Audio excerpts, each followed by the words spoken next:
2026年6月29日，新西兰奥克兰高等法院对一起震惊当地的华裔女性服尸案作出终审裁决。本案的4名被告人来自于同一个华裔家庭，主犯38岁的刘凯潇，他的妻子36岁的肖兰月，两人被判处绑架罪、误杀罪、侮辱尸体罪以及妨碍司法公正等多项重罪。刘凯潇的母亲62岁的李秀云被判处绑架罪，父亲65岁的刘金贵被判处侮辱尸体罪。法庭随即撤销了4人的保释，将他们收押入狱。这个案件在中文互联网上有着非常高的关注度，但由于地缘和语言障碍造成的信息差，以及被告人刘凯潇利用保释的时间窗口在社交媒体上扭曲了叙事，使得这个案件扑朔迷离。刘凯潇到底是什么人？我在深入研究这个案件时，竟然发现了隐藏在悲情父亲、邪教教主、凶案主谋背后他的第4个身份。15年前，他以受害者的形象出现在了一场中国娱乐圈的潜规则风波中。接下来，我将独家深度解密刘凯潇的黑暗人生，让我们目击这起真实案件。4面刘凯潇。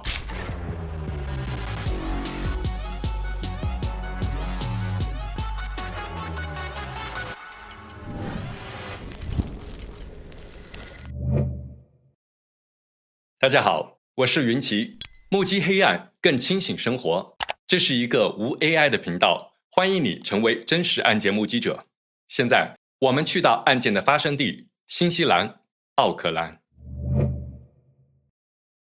截止到我制作这支影片时，刘凯潇的抖音账号发布了112条影片，有52.5万关注，并收获了1900万点赞。这很容易就让人把它定义为抖音网红，但实际上他的账号并不依靠娱乐段子获取流量，也没有任何广告、带货等相关的商业用途。发布的影片内容、频率都呈现出高度的策略性。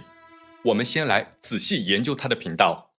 刘凯潇发布的第一支影片出现在2024年8月2日，内容是一首原创歌曲《我在何时见过你啊》，收获了超过3000个点赞。同天，他再次发布了第2条影片，并在此后的8月3日至17日，以几乎隔天一条的速度密集发布内容相似的原创音乐影片。在这个阶段，没有任何影片提及到个人信息，而这些影片收获的点赞数非常稳定，都在500个点赞左右。对于一个没有任何个人信息的新账号，单纯发这样的音乐就能收获特别稳定的点赞数，这真实吗？8月22日，他发布了影片《眼见耳闻都没关系，你做到了吗》。在这条影片中，他的4个子女首次出镜。接着，在8月25日至9月16日期间，账号再次发布了4条有孩子出镜的影片。随后，这个账号进入了接近1年的沉寂，没有发布任何影片，直到2025年5月12日，刘凯潇重新回归，他连续发布了《法海爱上白素贞》、对抗外星程序，画面都是诡异的 AI 制图，主题为对抗霸权。紧接着又是几个月的沉寂。11月22日，他发布了一条爆炸性的影片，名为《一位父亲的国际公开信》第1卷。在这条影片中，他坐在一面有明显破碎痕迹的落地窗前，声称家中刚刚遭遇了枪击。我们家就遭遇了这样的疑似枪击，并含糊其辞地提及了一个新西兰警长的不雅影片案件。刘凯潇的这条影片并没有给出太多的信息量，但收获了51.4万点赞数，并且在他录制的背景中出现了一块金色的 YouTube 创作者奖牌。难道他有一个拥有100万订阅的 YouTube 频道吗？那么为什么他不在更为国际化的 YouTube 上发声呢？随后的10天中，他陆续发布了影片《一位父亲的国际公开信》第1卷至第6卷下，正式揭开了他的维权故事。他表示自己的4个孩子因为可爱、长得漂亮而被盯上了。在1年前的2024年9月6日下午4点半，新西兰儿童福利机构和10多个警察破门而入，在完全没有通知的情况下，以孩子有严重被伤害的可能性为理由，将他的4个孩子抢走了。我们来对比这个时间点， 2024年9月6日，孩子被带走。但是2024年9月16日，刘凯潇的抖音账号还发布了一条有孩子出镜的音乐影片，却完全没有提及任何相关信息。这合理吗？并且，孩子被新西兰官方机构公开带走的原因是他们太可爱了，太漂亮了。这合理吗？刘凯潇在影片中解释了自己不在 YouTube 上发声的原因，称他选择依靠同胞帮助发声。此后，他持续发布了带有强烈对抗煽情风格的音乐影片《寸步不让》等，内容都是反抗强权，并明确喊话，要求新西兰政府归还孩子。12月17日，他手举身份证在新西兰高等法院前拍摄影片，称要依法为孩子讨公道。12月29日，他发布影片暗示有人对他进行跟踪，并在影片中用英文大声斥责一辆汽车里的人是杀手。2026年1月6日起，他的账号风格再次突变，具体分成了3个部分。第一个部分依然是就孩子被带走进行愤怒维权。第二个部分是慈善资助，影片中他满面笑容，表示要在2026年资助100个困难家庭。而第3个部分则是高频发布的浴火儿童合唱团所演唱的原创音乐影片，出镜的都是患病儿童。这不免让人困惑，如果他的孩子被政府人员从家中公然抢走，为什么他在1年之后才密集发声？而刘凯潇在2026年6月被判有罪，也就是说，在他发布影片的这段时间内，都作为被告人在等待着庭审。为什么他对此只字不提呢？6月30日，刘凯潇被收押的第2天，他的抖音账号由他人代发影片，声称4个孩子的父亲刘凯潇失联超24小时，呼吁网友关注。更为诡异的是，7月15日，账号上又发布了一条新的影片。影片中，刘凯潇第一次提到了他因一个死亡事件被起诉，并且他明确说明，这段影片实际拍摄的时间是这是我在2024年8月拍摄的第2段视频。注意这个时间点，2024年8月，他当时在社交媒体上频繁发布着自己的原创音乐，一边又秘密拍摄了影片，声称自己被栽赃到了一个死亡案件中。但这条影片却在2年之后，案件审判落幕时由他人代发出来，这合理吗？要解答这些疑问，让我们将目光转向2024年的海湾港华裔女性浮尸案。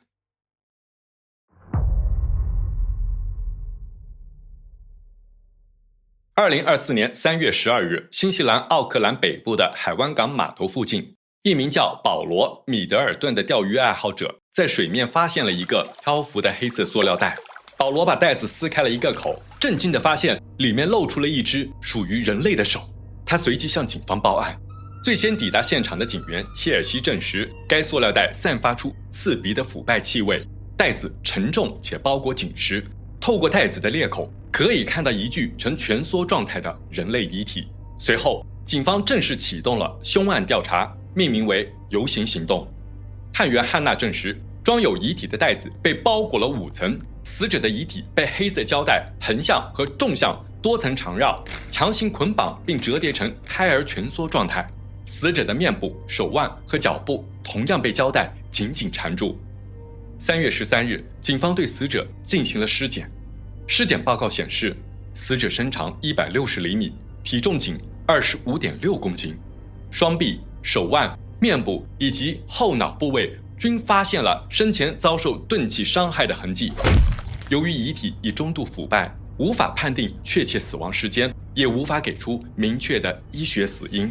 但负责解剖的医生凯莎表示，死者极有可能是因胸部和腹部受到挤压而窒息死亡。死者身上仅穿着一件写有中文商标捐燕牌的浅色背心和一条有星星图案的睡裤。警方的数据库中没有其 DNA 和指纹匹配记录，使得身份确认一度陷入僵局。但是，在塑料袋的内部，作为辅助沉尸的物品，成了案件的突破口。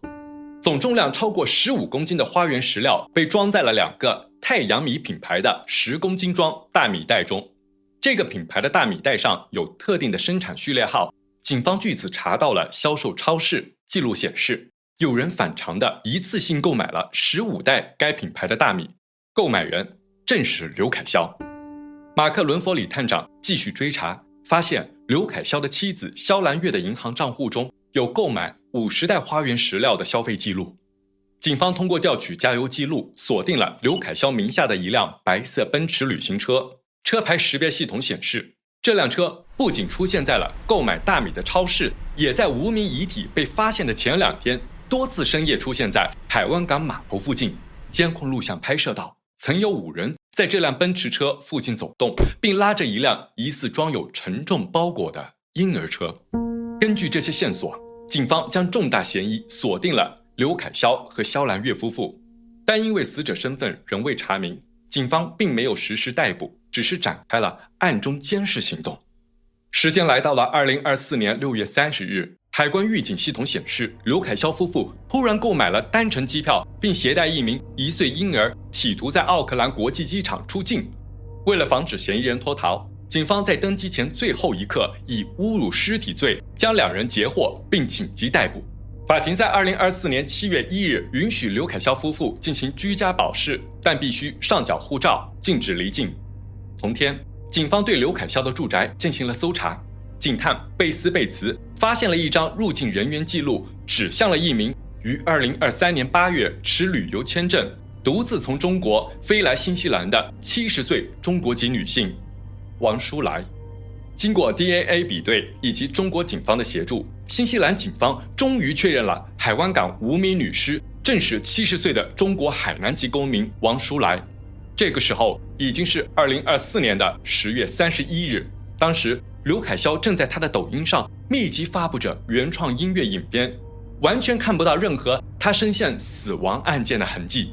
难道说他和王淑来的死亡没有直接关系？其实警方早在7月1日对刘凯霄住宅的搜查中就已经发现了这个案件中更为黑暗的一面。刘凯霄夫妇居住在奥克兰北部奥勒瓦小镇哈维斯特大道59号的一处住宅。这栋单体住宅占地面积为536平方米，建筑面积约为280平方米，内部有5间卧室、3间浴室、2个室内车库，并配有露台和屋顶花园。根据最新评估，该房产的市场估值折合约为90万美元左右。警方于2024年7月1日对这套住宅进行了搜查，他们发现居住人除了刘凯霄夫妇、刘凯霄的父母以及4名年幼的子女外，还有另外5名中国籍女性，她们都非常消瘦，穿着多层脏衣服，并且神情疲惫。一共13人居住在这里，这解释了为什么刘凯霄会一次性买150公斤大米。警方发现这5名女性和死者王淑来一样，持旅游签证入境，她们的签证均已过期，处于非法滞留状态。警员尝试在翻译的协助下和她们交流，但这几名女性只是始终保持着微笑，并双手合十，现场的气氛一度相当诡异。同时，警方发现房屋内部充斥着大量的神秘宗教色彩，并有物证显示刘凯霄将这个住所命名为方舟，来源是圣经中当末世降临时，所有生物躲避滔天洪水的诺亚方舟。在随后的调查过程中，警方发现王淑来以及同住的5名中国女性竟然是向刘凯霄寻求信仰指导而来到新西兰。在这个方舟中，刘凯霄是拥有绝对权力的首脑，被称为主或师傅，其妻子肖兰月则被称为女王。这些中国籍女性则以仆人的身份服侍刘凯霄全家。警方查扣了数千页的手写日记、练习本及立约书，在这些材料中充斥着规划书、灵魂的立约书以及身体的立约书。信徒女性在立约书中承诺自愿将灵魂和身体交付给刘凯霄，和他组建家庭、生孩子，并接受刘氏家族的同化。而在一本带有王淑来指纹的笔记本中，写有王淑来向主刘凯霄表达感恩、顺服以及愿意接受磨练的文字。调查过程中，这5名中国籍女性始终不配合警方，她们保持沉默状态，不回答任何问题。因此，警方没有申请将他们作为证人继续留境。2024年8月，移民局将这5人全部驱逐出境，遣返回国。同一时间，名为刘凯潇的账户开始在抖音上发布音乐影片，打造大爱形象。也在同时，新西兰警方对刘凯潇依法实施跨国通讯监听，发现刘凯潇通过网络电话给远在中国海南的王书来的儿子吴春红进行了详细指导。他命令吴春红在面对警方询问时提供伪证，内容是母亲王书来因心脏病于2024年3月10日自然死亡，并且生前的遗愿为海葬。于是吴春红委托刘凯潇一家完成了王书来的海葬。哪种文化中的海葬会把死者全身缠满黑色胶带，并进行5层包裹和15公斤重的石头一起沉到海里去？并且2024年8月这个关键时间点，新西兰警方还没有完全确认王书来的身份，而刘凯潇却开始了谎言布局。但正是他和吴春红的通话引导新西兰警方前往中国海南，他们旁听了中国警方对吴春红的问询。其实发生这样的事情起因是一个美好的规划。吴春红给出的说辞，甚至问询中的肢体动作，都和录音中刘凯潇指导的一模一样。2024年9月下旬，由于居住环境涉及恶性犯罪，新西兰儿童福利机构进行了介入，依法强制带走了刘凯潇的4个孩子，执行国家保护监护。刘凯潇并没有立刻在社交媒体上展开舆论反击，相反，他的抖音账号进入了接近1年的沉寂状态。原因是警方在2024年11月升级了对刘凯潇和肖兰月的指控，法院撤销了对2人的保释，将他们收监。同时，警方追加指控了刘凯潇的母亲李秀云，但他们通过律师向高等法院进行了上诉。1个月后，刘凯潇夫妇以极为严格的条件再次获准保释。保释期间，他们必须佩戴电子脚镣，严禁离开规定范围，严禁接触证人，并且要接受警方不定期的电话和随机上门核查。2025年5月，刘凯潇的父亲刘金贵也被追加为被告。同月，刘凯潇回归抖音，开始密集发布孩子出境的影片，为几个月后的孩子被政府抢夺的阴谋论故事进行铺垫。2025年12月，王书来的丈夫吴衍云以吴烟云的账户名在抖音上发布影片。影片中，他和儿子吴春红、孙子吴恩泽手举身份证出境，为刘凯潇喊冤，但却极少提及王书来的名字和死亡事件。他们一直发布影片，内容几乎一样，都是关于孩子的耸动阴谋论，用词方式和刘凯潇的影片极为相似。直到庭审已经在进行中的6月22日，吴春红才终于在影片中提及了母亲王书来的死亡。24年3月份，我母亲在我朋友家病逝后，新西兰警方从我奶奶海上的遗体上下手。毫不意外，他的说法依然是母亲在朋友家去世，他委托朋友进行海葬。为什么吴春红会如此维护刘凯潇呢？刘凯潇以孩子被抢走为由，对新西兰政府发起诉讼，并索赔3000万新西兰元。根据警方公布的证据显示，刘凯潇在电话中和吴春红达成了协议，但是这只是其中一个原因，另一个原因在庭审中才被揭开。2026年5月25日，王书来死亡案件正式开始审理。刘凯潇等4人选择了自我辩护，法庭给他们配备了翻译以及后备辩护律师协助。检方展示的证据显示，王书来的儿子吴春红也称呼刘凯潇为主。他的家庭在刘凯潇的方舟系统中被标记为12号家庭，而类似的中国家庭有37个之多。这些家庭不仅为刘凯潇提供奴役劳动，也提供了大量的供养资金。警方在刘凯潇住所的鞋盒里搜出了大量金条，价值超过120万美元。在方舟内部，刘凯潇一家4口分工明确，共同维持着一套等级森严的宗教控制体系。刘凯潇享有最高权力，负责精神控制并制定一切日常规则。妻子肖兰月是执法者，负责执行评分惩罚机制，同时掌控资金流动。母亲李秀云化名为雅，是监视记录员，他每天写日记，记录信徒的一言一行。父亲刘金贵则是秩序维护和体力执行者。处于方舟最下层的信徒们照顾孩子和整个家庭，他们的一举一动都会被李秀云严密记录，并计算为分数。一旦有人违反刘凯霄制定的规则，便会遭到严厉的惩罚。日记和录音表明，王淑来因为吃饭太慢、跪姿不够直等琐事，频繁被扣分，因此遭到扇耳光、重物击打等惩罚，并被长时间关在露台的帐篷里，食物、药物都被切断，这导致他的体重在短时间内惊人的下降。2024年3月6日上午，王淑来无法继续忍受折磨，他试图翻越围墙逃走，但刘凯霄等人发现并立即将他抓了回来。为了防止王淑来呼叫挣扎，刘凯霄下令用铁丝把王淑来的手脚都打上死结。3月7日凌晨，王淑来嘴里被塞着毛巾，但仍然持续哭喊求救。刘凯霄再次发出指示，将王淑来放进箱子里，以隔绝声音。随后，王淑来嘴里被塞着毛巾，外面再被黑色胶带缠绕封堵，身体也被黑色胶带重重捆绑，锁进了车库的一个行李箱。在长达10多个小时的极度窒息、脱水和饥饿中，王淑来在3月7日下午惨死在行李箱中。3月8日，电脑录音记录了刘凯霄主持的家庭会议，他声音冷静地对众人说：“淑来不顺服神，现在死了，就在车库里，我们得处理这具尸体。”刘凯霄让众人分别提议如何处理王淑来的尸体。更让人毛骨悚然的是，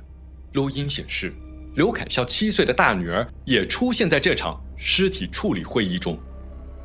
最终，刘凯霄采纳了海中沉尸的方案，并严厉警告信徒，如果有谁动了歪心思去举报，那你要清楚，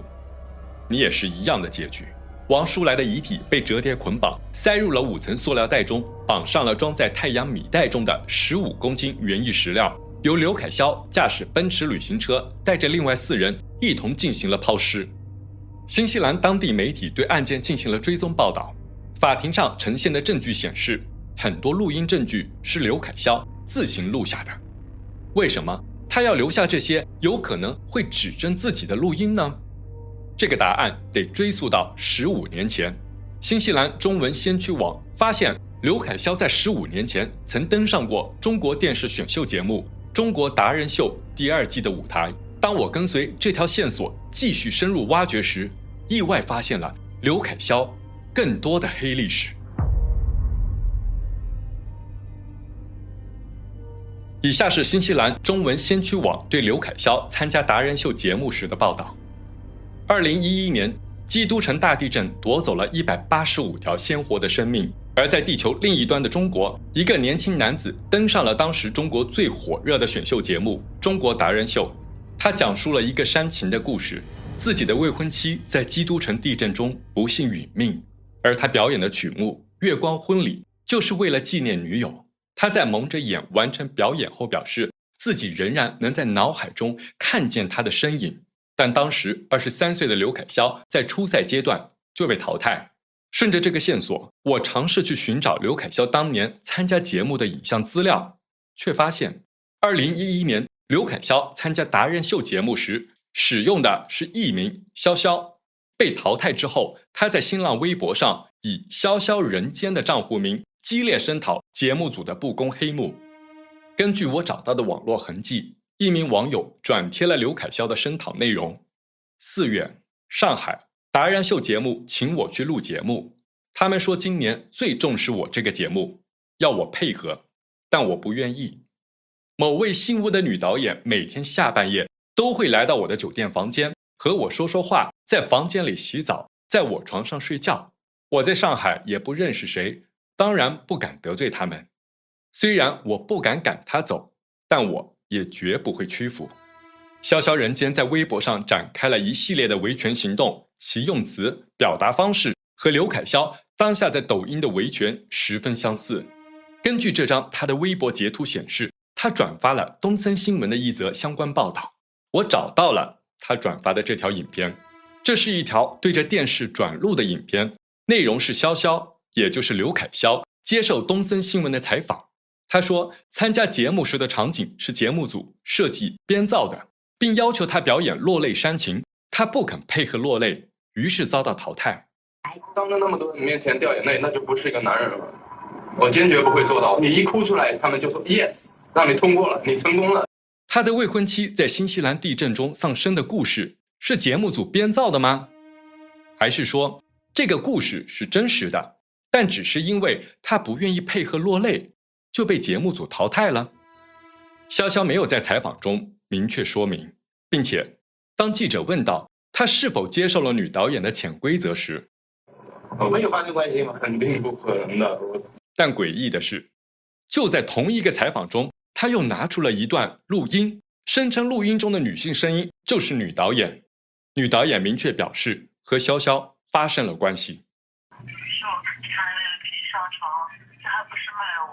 他一开始就在怀疑你早就怀疑了。那天早上在咱们门口肯定听到你说话了。到底哪个说法是真实的呢？根据我找到的微博截图显示，2011年7月6日，潇潇人间公开在微博上表示手握4小时的录音证据，并有对方的裸照。这个事件被冠以潇潇门，被大量账户在同一时间段以相同的表述方式发布在新浪微博、百度贴吧等等平台上面。而在1年之后，2012年12月，一家传媒公司的账号在百度的艺人推广吧中发帖，将潇潇登上达人秀舞台作为该公司的艺人推广经典案例进行展示。如果这个艺人推广的帖子是真实的，那么刘凯潇在达人秀舞台上讲述的未婚妻失踪的故事，以及后续维权的操作，是否都是艺人推广中的一部分呢？或者说15年前的潇潇，刘凯潇已经是一个作秀达人了。直到今天还能搜索到刘凯潇的百度百科词条，词条显示，刘凯潇1987年8月14日出生于中国东台市，毕业于中央音乐学院，中国著名音乐人、作曲家、作词人、制作人，玄幻音乐创始人，受邀参加中国达人秀和让梦想飞、中国最牛人的节目录制，期间因矛盾与节目组产生纠纷，最终和解。词条中还包含了大量刘凯潇早期的照片，其中不少和名人的合影，包括王菲、曾轶可和周立波等。而当时的照片中，他的外貌和现在相比有着巨大的差异，很可能在这10多年间，他使用技术手段升级了外貌，但是他的内在却没有改变。15年前，潇潇登上达人秀舞台，试图成为粉丝们仰望的音乐才子。15年后，刘凯潇在他的方舟中试图成为信徒们仰望的主。15年前，潇潇在微博上以娱乐圈潜规则受害者的形象进行维权。15年后，刘凯潇在抖音上以海外受到种族迫害的华人形象进行维权。15年前，潇潇录下了和女导演的通话作为谈判筹码。15年后，刘凯潇录下了方舟内的生活作为对信徒的控制手段，最终却将自己反噬。在法庭上，刘凯潇全盘否认了绑架和过失杀人罪名。他宣称自己几乎没有接触过王淑来，将自己和被害人完全切割。他的后备辩护律师尼克里德则在法庭交锋中抓住萧兰月手写日记中的如果或万一等假设性词汇进行文字游戏，抗辩称那些写着再叫就绑得更近，夜里再叫就放进行李箱的字眼只是警告，不足以证明刘凯潇对受害者实施了实质性的捆绑和监禁。刘凯潇和萧兰月还当庭指责司法程序不公，抱怨警方在王淑来遗体被火化前没有给他们聘请病理学家进行独立尸检的机会，以此攻击证据链条存在漏洞。然而，检方出示的数千页手写日记和近4500段由刘凯潇自行记录的录音证据，粉碎了他的辩护防线。2026年6月29日，陪审团作出裁决，判定刘凯潇绑架、过失杀人、侮辱尸体等罪名全部成立。法庭将刘凯潇等4名被告立即收监关押，并将在8月宣判刑期。刘凯潇很有可能会被判处终身监禁。自此，刘凯潇的抖音维权闹剧以失败告终。我们再次回到前面的一个问题：刘凯潇手举着 YouTube 创作奖牌，他为什么不在 YouTube 上发声维权呢？因为那个奖牌极大可能和他的故事一样，也是假的。一个注册于2023年8月的 YouTube 频道，名为开销6，从案发后的2024年9月12日起，连续发布原创音乐影片，但并未收获巨大反响。之后，这个账号清空了所有影片并注销。至今还能找到的一段影像资料显示，刘凯潇唱着原创歌曲《真实的救恩》，画面中他表情狰狞，行动诡异。真实的救恩不是定罪与惩罚。我看到有网友对此评论：为什么这样一个怪人还会有人相信他，追随他，成为他的信徒呢？从心理学和传播学的角度去看，